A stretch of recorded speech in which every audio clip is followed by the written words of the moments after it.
Happy Thursday.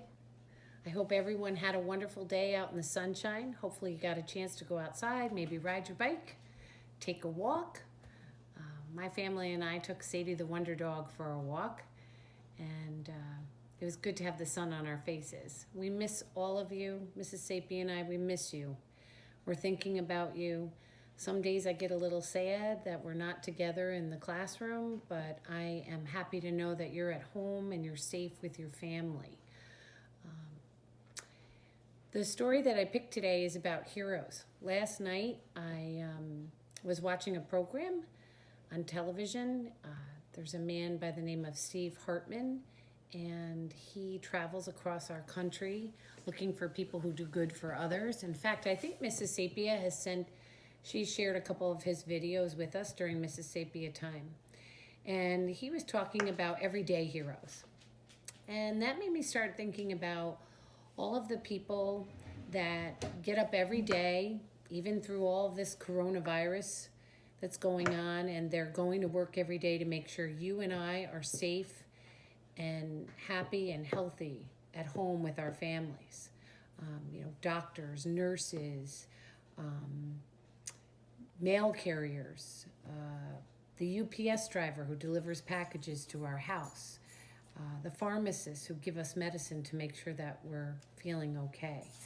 Those people are everyday heroes. And I was thinking, wouldn't it be great if we could all take some time to thank those important people that are making sure we're safe. So there's a little bit of a discussion after the book that I'm going to share with you, and maybe you can talk to Mom and Dad about some of the heroes in your life, or the heroes that we're seeing today. And maybe there's some special way that you and your family can thank them. So let me get on with our story. Our story is about a very unusual hero. It's a dog. His name is Dex. The name of our story is DEX The Heart of a Hero. And it was written by Carolyn Buhner and illustrated by Mark Buhner. Enjoy the story, friends, and I'll see you tomorrow on Friday. DEX The Heart of a Hero, written by Carolyn Buhner, illustrated by Mark Buhner. Dexter was a little dog. His legs were little, his tail was little, his body was little. He looked like a plump sausage sitting on 4 little meatballs. Being the size that he was, Dex was often overlooked. The other dogs grew tired of waiting for Dex to catch up when they played chase, and after a while they forgot to invite him at all. No one really seemed to notice him, except when Clevis, the tomcat, demonstrated how he could stand right over Dex and not even ruffle his fur. Yes, everything about Dex was little, except for his dreams. He wanted to be a hero. He could just see it. The mighty Dex flew up into the dark and starry night. But wanting and being are two different things. Dex lived on dreams until one day, after crawling out from under Clevis yet again, he decided there had to be more to life than gazing at the underside of a cat. There had to be more to him. If he could be a hero, he would. So Dex started training. He read every superhero comic book he could find. He watched every hero movie ever made. He went to the library. Furiously, he studied, knowing everything depended on him. Dex figured that a hero must have strong muscles. He needed exercise and lots of it. Dex started trotting to the corner and back every morning. He hopped over every crack into the sidewalk. He struggled to climb the garbage pile, up and over and down, then up and over and down again. All day long he worked, day after day, even at bedtime, when he wanted to flop on the rug with his tongue hanging out. Dex forced himself to circle 5 extra times. The mighty Dex pressed on through wind and rain and storm and fatigue. When it got easier to run to the corner and back, Dex did it again and then again. Then he dragged a sock filled with sand as he ran, then 2 socks. When Clevis was bored and stood in the middle of the sidewalk to block his way, Dex dropped to the ground and slid right under him. He was too busy to be bothered by Clevis. Dex was tired. He was sore. He was working so hard that he almost forgot what he was working for. But one night, as he dragged himself to bed after his last set of push-ups, Dex stopped in front of the mirror and flexed. He could feel them. He could see them. Muscles. Now, Dex didn't take the stairs. He skimmed them. He leaped over hydrants. He vaulted up curbs. He could jump over the garbage mountain without touching the top. He could run like the wind. He felt as if his legs had springs.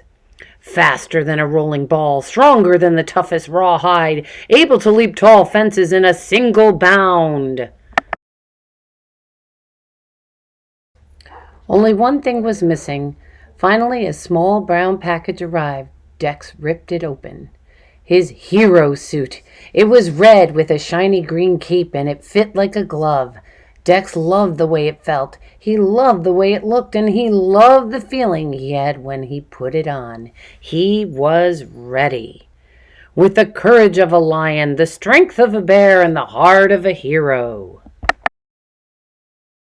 When Dex went out in his suit for the very first time, he looked up the street and down. He noticed a young pup trying to cross the street. Dex sprang into action. "May I help you?" he asked.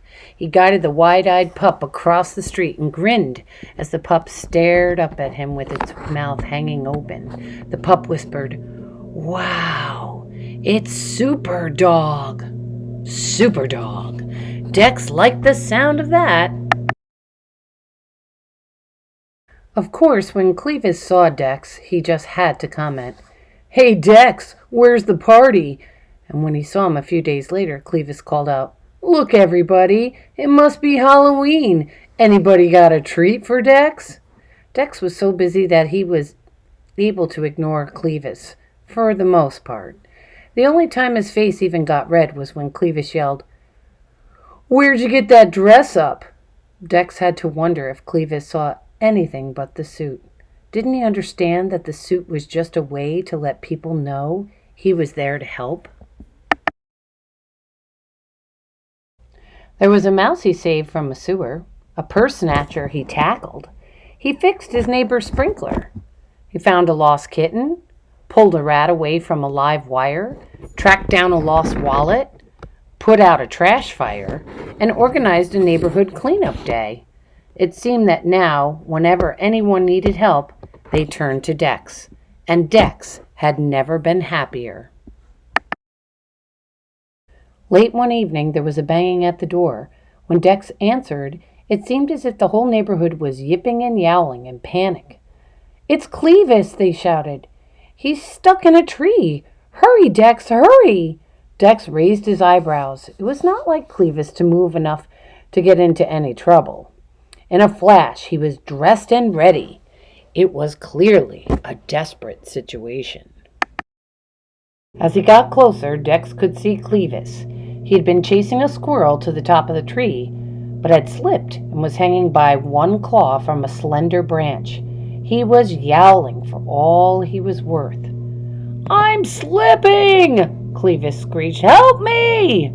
Dex looked desperately around for something to climb on. There were no boxes or ladders, not even any trash cans. Then Dex looked at the crowd. "Quick, everybody!" Dex shouted. "I've got an idea!" Dex leaped onto the end of a teeter-totter facing the tree, pushing it to the ground. "Everybody on the other end! 1, 2, 3!" All the animals jumped together on the other end of the teeter-totter, catapulting Dex into the air. He soared over the crowd, his ears and cape streaming out behind him. The mighty Dex flew up into the dark and starry night. Dex scrambled onto the branch next to Clevis. Quickly he pulled off his cape and tied its 4 corners onto the screeching cat. "Jump!" Dex shouted. "Jump, Clevis!" With an ear-piercing shriek, Clevis let go. The billowing cape caught the air and parachuted the big cat to the ground. Dex backed up and slid to the ground amidst the cheering of the crowd. Dex was bruised and tired, but he forgot his discomfort as Clevis sheepishly lumbered over, still tangled in the green cape. Thanks, Dex. You really are a hero. Dex didn't think he could feel any better, but he did, just a little. The next day, when Clevis sidled up next to him and whispered, "Say, Dex, could I be your partner?" Dex looked the big tomcat up and down. It would take a lot of work to turn Clevis into a hero. He could hardly wait. "Sure," said Dex with a grin. "Sure. With twice the brains and triple the brawn, our heroes forge on, ever ready to lend a helping hand."